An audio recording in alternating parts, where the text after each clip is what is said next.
It's an amazing day. Andrea M. Stuckey here, the divorce liberator and your favorite divorce coach, founder of the amazing community, Divorced Women Unite. Great morning, Instagram family. We are back again. Hey, Dr. Tammy. Hey, great to see you. Good to see you. Good to see you. Welcome, welcome, welcome, everyone. I am here on day 2 of 5 obstacles holding you back from a new life after divorce. And so if you missed yesterday's video, it actually posted and you can go back and you can check it out on my timeline. So listen, if you're new to me, not only am I a divorce coach, but I have personally been divorced twice in my mid-20s, early 40s, and have been out of my second marriage for about 11 and a half years, right? Hey, Mel, welcome to the broadcast. Listen, if you guys are here live, tap that screen for hearts. It gives me energy and, gets me excited on this morning. And so, yes, I've been divorced. I'm a divorce coach, been in this space for officially in business. December will be 6 years. And I'm just so excited about what God is doing in the lives of women and men, of course, but lives of separated and divorced women who are putting in the work and who are really working to change their lives. And I had a team meeting with my team last night, and every single time that I engage with them in some way, shape, or form, it is just amazing to see their growth, how they're committed to serving, and just watching where they've come from and how the Lord has blessed them, healed them, and grown them is just amazing space to be in as a coach, right? So anyway, I just want to come on today and continue what we've been talking about. We're winding up the end of the year. There's about 61 days left, and it's time to refocus. It's time to reset. It's time for you to figure out why you are stuck, right? Why are you feeling stuck and stagnant? Why can't you see that new life that you envisioned? Why aren't you moving into the direction that you desire for your life after a separation or divorce? And so this week I'm sharing some reasons why you may be stuck in the things that are holding you back, right? So here's the thing. We talked yesterday about keeping God as your lifeline. So if you missed that broadcast, make sure you go back and check it out.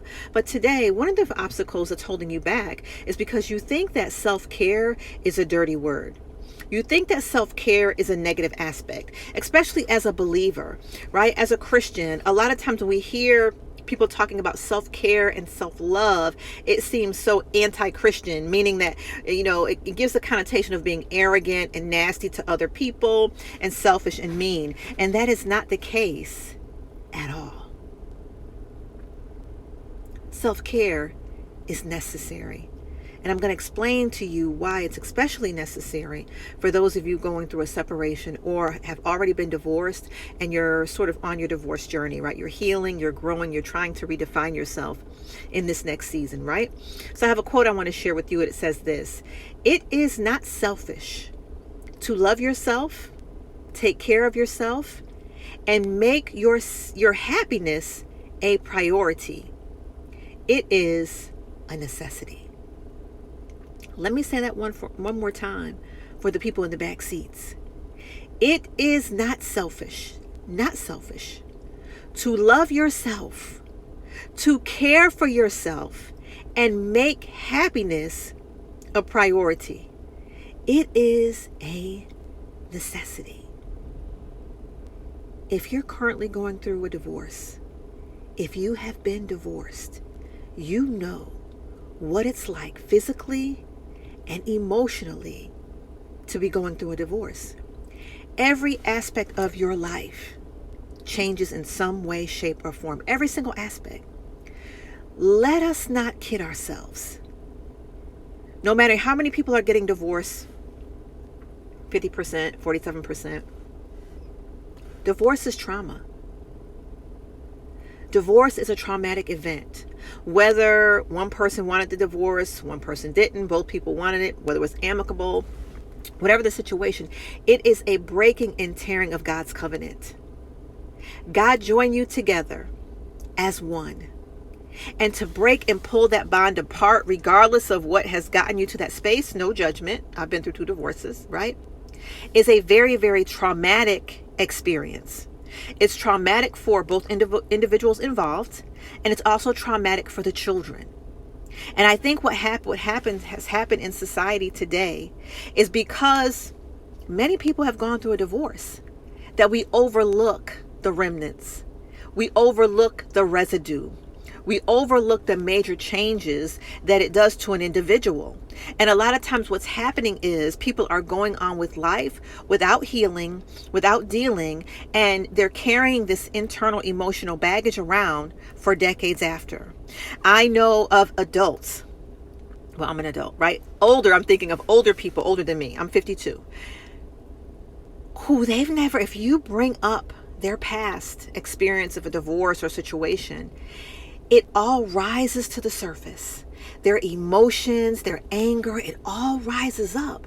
And they may have been divorced 30, 40 years ago. It has affected their lives. The unfortunate key is, they have never healed. Healing is not a byproduct of divorce. It's not automatic. Let me be very clear. It's not automatic. And so today when we talk about self-care, healing and getting your healing and learning more about yourself and some of the things that I'm going to share today is important to you. And that's why it's so important for you to take care of yourself, to love yourself, to give yourself what you need in this season, right? In this season. I already said that divorce is trauma. You go through a plethora of changes, right? Physical. Anybody have headaches? Anyone have stomach aches? If you're watching live, tap that screen for hearts for me. Right? Stomach aches, headaches, anxiousness, feeling depressed. Right? There are physical ramifications of a divorce. There are emotional ramifications. Right? The same way you may feel anger. You may feel resentment. Right? You may feel unforgiveness. That you can't forgive that individual.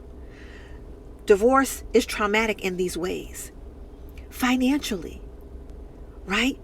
It doesn't matter how much money together you had in the bank. The reality is you have split in that money into now 2 households. And there is at least a temporary effect. For some people, there's a long-term effect, depending on the nature of, the financial build of that household before it was split.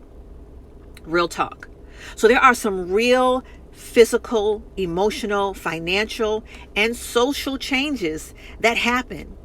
Sometimes you lose friendships. Sometimes you lose family members. Right? Unfortunately, sometimes it happens. Good morning. Good morning. Right? Sometimes your in-laws who were your family, we considered your family, may not want to deal with you in the same way.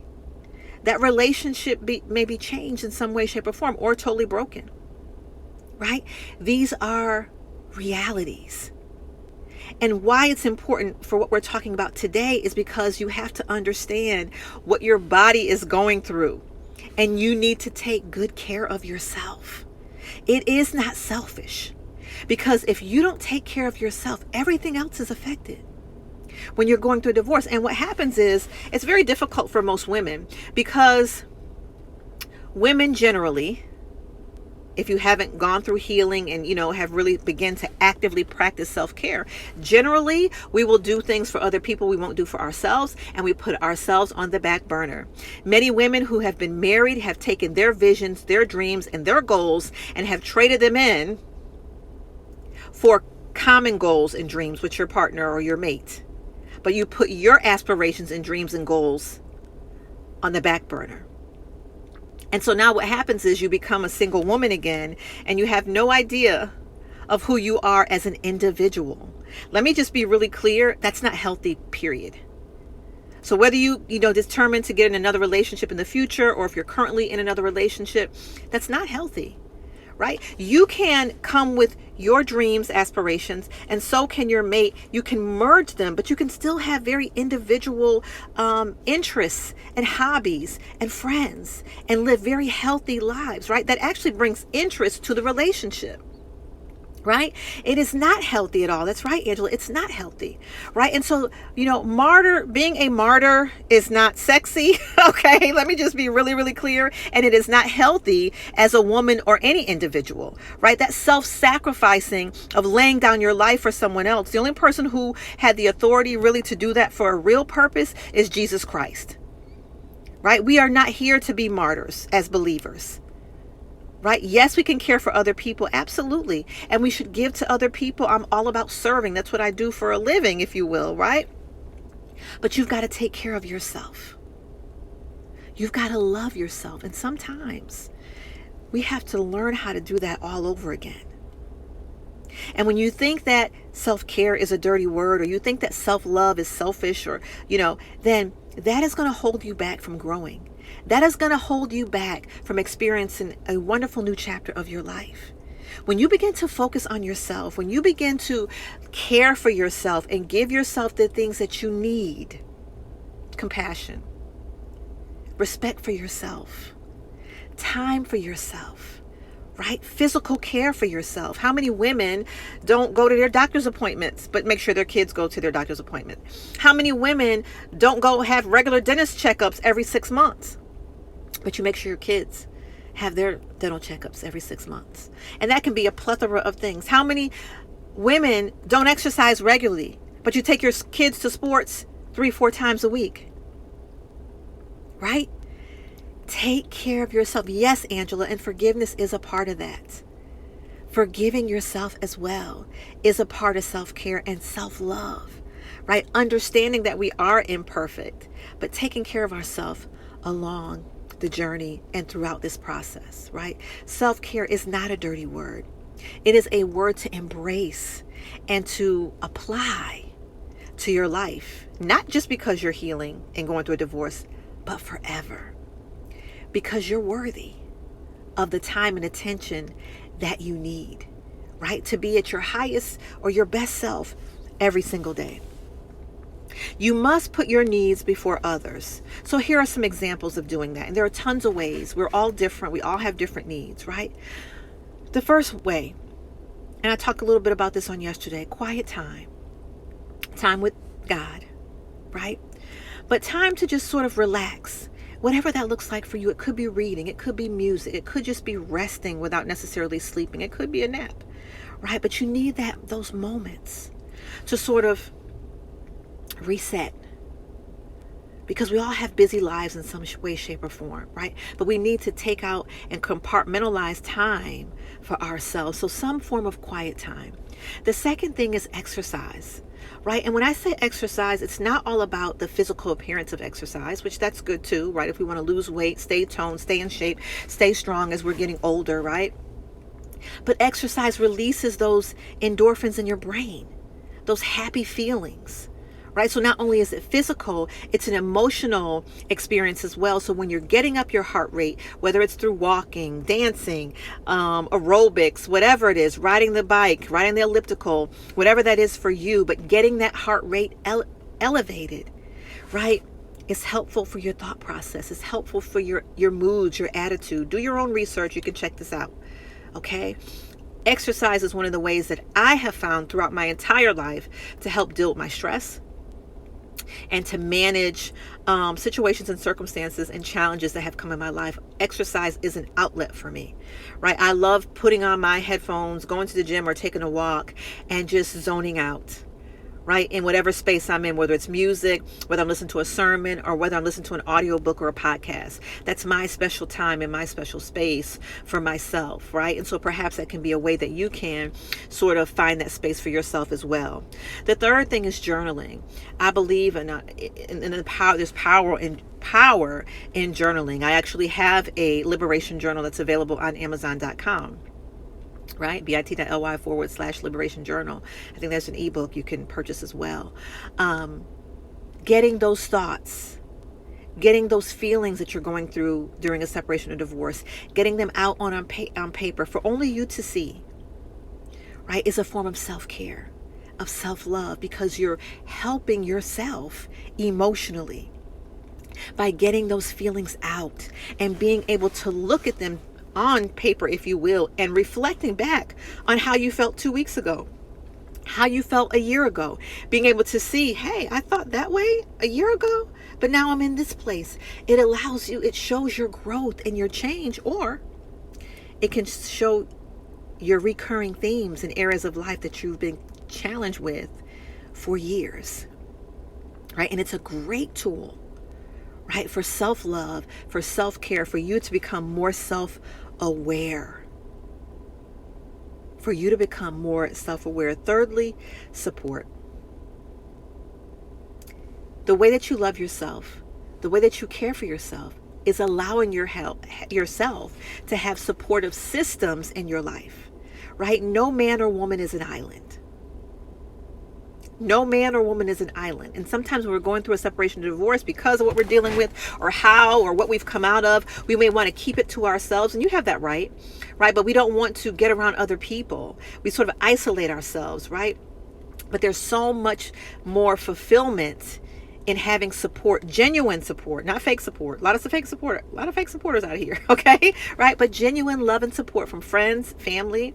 Maybe you need therapy. Maybe there's some things and challenges you've been carrying around for decades, right? Maybe you need a coach to help you sort of map out your future and some plans that you have for your life, right? Support groups. And I talk about it all the time. I was in therapy. I had a coach, and I was going to a codependent support group, and I was dragging my kids along with me, right? Even after their sports and events, right? But at that season, that's what I needed and I had to do to keep myself afloat and take care of myself, right? And your situation may look very different, but I want you to know that you need some level of support, and don't feel like you have to be isolated during this season of your life. And then lastly, laugh. Laughter is great for the soul and for the spirit, right? And however you find laughter. So maybe you have some funny friends. Maybe you like to have girls' night out. Maybe just like comedy movies, right? Maybe you just get around your family. You know that you're going to laugh. Laughter is good for the soul. Maybe you laugh on your own. I make myself laugh all the time, right? Probably a little more than I should, right? But it's so important, right? Laughter makes the heart merry, right? What a good dose of care for yourself when you put yourself in situations or circumstances or spaces that allow you to have that joy, allow you to laugh, allow you to let your guard down, right? The cares of the day, we all have different cares and challenges in our lifetime, right? At different seasons, right? But allow you to sort of let your guard down and have some fun. Find that space where you can have fun. And for me, I have lots of little pockets of spaces that bring me joy.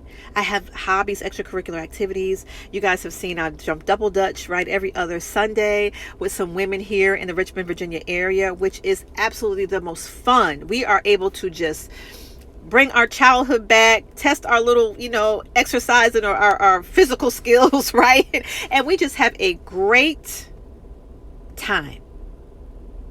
You need those spaces in your life, right? So create them, figure them out, join groups, whatever you need to do, but you need spaces that will help you laugh and enjoy. And listen, you can laugh in a challenging season. You can be going through a divorce and still find ways to find joy in such a very challenging time. Don't kid yourself. You don't have to walk around with your head down. You don't. You can still find pockets of happiness, freedom, and joy as you move through a separation or divorce journey. I work with women who are doing it all the time, but it's a mindset shift, right? It's a mindset shift, which is a whole nother topic or message in itself, right? So again, I wanted to come and share with you on today one of the 5 obstacles, and that second obstacle is because you think self-care is a dirty word, if you will, and it's not. It is necessary. There's nothing wrong with caring for yourself, loving yourself, making happiness a priority for yourself, and giving yourself what you need in this season. So again, I'm Andrea M. Stuckey, the Divorce Liberator and your favorite divorce coach, founder of the amazing community, Divorced Women Unite. Come on over and join us. We'd love to have you there. You can go directly to divorced womenunite.com, divorcedwomenunite.com. Click the link in my bio here on Instagram for a plethora of other resources to help you along your separation and divorce journey. So I'm just super excited about this season. I'm super excited about your growth and the fact that you're even interested in changing. That's a start. You're even interested in healing a wounded heart. That's a start. Right? So tap yourself on the back today. Keep your chin up and keep moving forward. And as I always say to you before I leave, no matter what the situation or the circumstance is that you're facing on today, God is always with you. He will never leave you nor forsake you. Stay and be encouraged, and I'll see you next time. Bye-bye.